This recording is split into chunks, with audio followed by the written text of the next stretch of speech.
প্রথমেই আজকে আমি পরিচয়টা দিলাম এই কারণে আমি আজকে ব্লগটা বেশি বড় করিনি।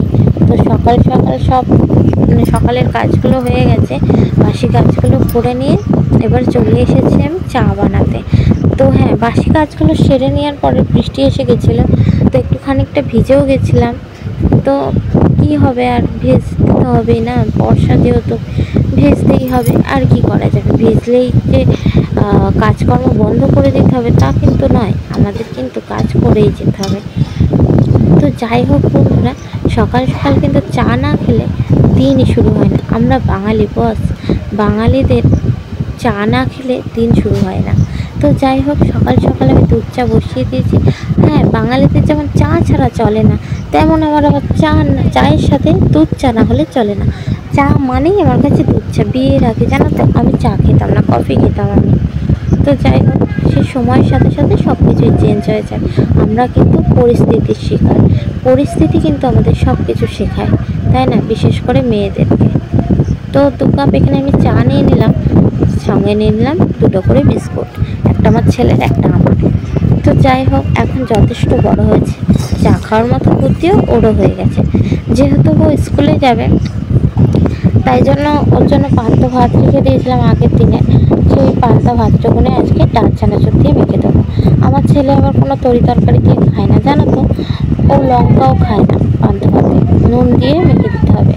তা নুন দিয়ে আমি এখানে চানাচুরটা দিয়ে মেখে দিচ্ছি। অবশ্যই আমার ছেলে খাইয়েও দিতে হবে, কিছুক্ষণ খেয়ে টেনে বলবে মা খাইয়ে দাও। তবে আমার ছেলের জন্য তো কোনো বায়না নেই, এতেই আমি খুশি। আমার ছেলে একটু খেতেই ভালোবাসে, ওই জন্যই তো একটু গাবলু গুবলু টাইপের। তো যাই হোক, এখনকার ছেলেপিলেরা যেরকম খেতে চায় না, আমার ছেলের কিন্তু সেরকম কোনো জোড়াজোড়ি নেই, সে যা দেবে তাই খেয়ে নেবে। তো যাই হোক, এই গরিবের সংসারে আল্লাহ আমাকে এইটুকুনি যা সুখ দিয়েছে। তো যাই হোক বন্ধুরা, আমি কিন্তু বিছনাটা গুছিয়ে নিলাম, পাশে বিছনা গুছানো ছিল না, তো বিছনাটা গুছিয়ে নিলাম। তারপর জামা কাপড়গুলোও গুছিয়ে নেবো। এই দেখো, বিছনাটা কিন্তু আমার গোছানো হয়ে গেছে। এবারে চলে যাবো জামা কাপড়গুলো গোছাতে। আজ 2 দিন ধরে শরীর খারাপ হলে জামা কাপড়গুলো গোছানো হচ্ছে না, সব জড়ো সড়ো করে পড়ে রয়েছে। একার সংসার না, একার সংসার হলে এটাই হয়, জানো তো।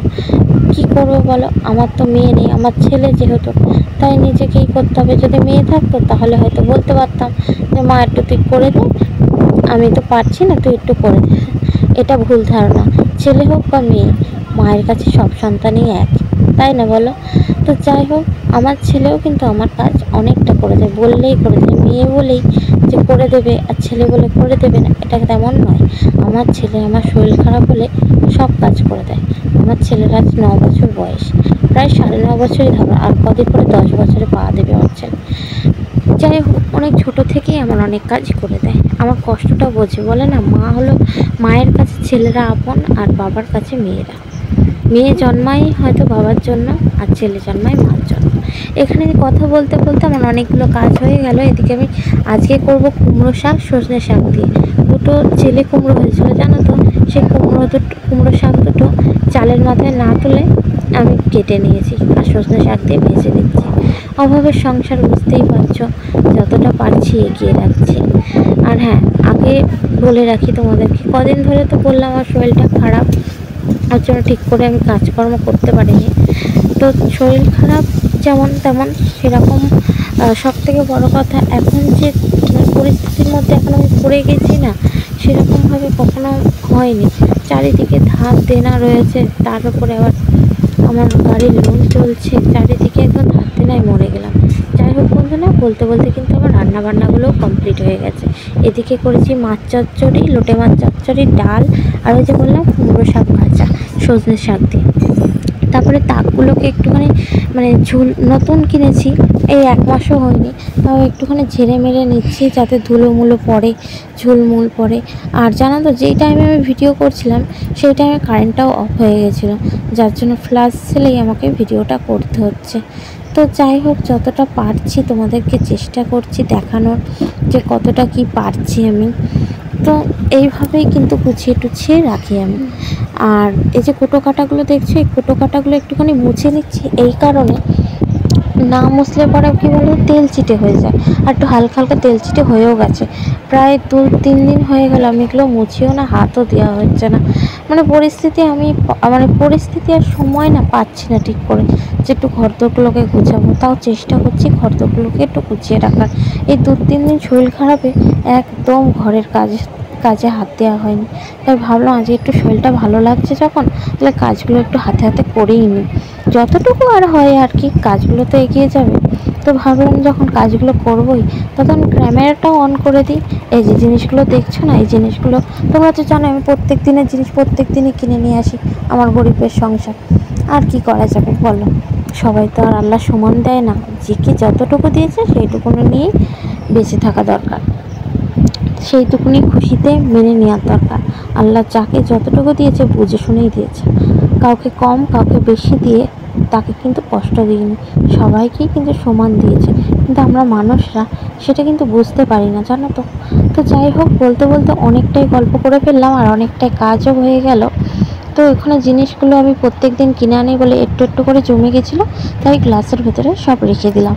আর এই যে মাঝখানের তাকটা দেখছো, মাঝখানের তাকটাই হলো মানে যেগুলো কম দরকার জিনিস, সেই জিনিসগুলো কোটো কাটাগুলো রেখেছি। আর উপরের তাকটাই রেখেছি যেগুলো খুব দরকারি জিনিস সেগুলো। আর চলে গেছিলাম তারপরে বাসন টাসন মাজতে, রান্না হয়ে গেছিলো যেহেতু বাসন টাসন মেজে ধুয়ে রেখে দিলাম। এবার ঘরে নিয়ে এসে বাসন টাসন সব তাকে সাজিয়ে গুছিয়ে রেখে দিলাম। তারপরে চলে যাব স্নান করতে। বাসন মাজতে গিয়ে অর্ধেক তো আমি ভিজেই গেছি, এই বৃষ্টিতে ভিজলে আর আমার আর রক্ষে নেই। এই শরীর খারাপ থেকে উঠলাম, আবার শরীর খারাপে পড়ে যাব, তখন আর তোমাদেরকে ভিডিও আমার আর দেওয়াই হবে না। আমি চেষ্টা করবো এই কদিন তোমাদের ভিডিও দিতে পারিনি, আমি চেষ্টা করব যে প্রত্যেক দিন ব্লগটা কন্টিনিউ করা। যেহেতু একা হাতে ব্লগ করি, আবার একা হাতেই রান্না বান্না করি, একা হাতে সংসার সামলাই, তাই পেরে উঠছি না গো, যতটা পাচ্ছি চেষ্টা করব। তো তারপরে চলে গেছিলাম ছেলের আনতে বলতে স্কুলে আনতে গেছিলাম। স্কুল থেকে এসে বেজে গেছিলো 4টে 4:30, তাই আর ঘরে না থেকে একটু বাইরে বেরিয়েছিলাম। আমার ছেলে সাইকেল চালাচ্ছিলো, আমার সাইকেলটাই চালাচ্ছিলো।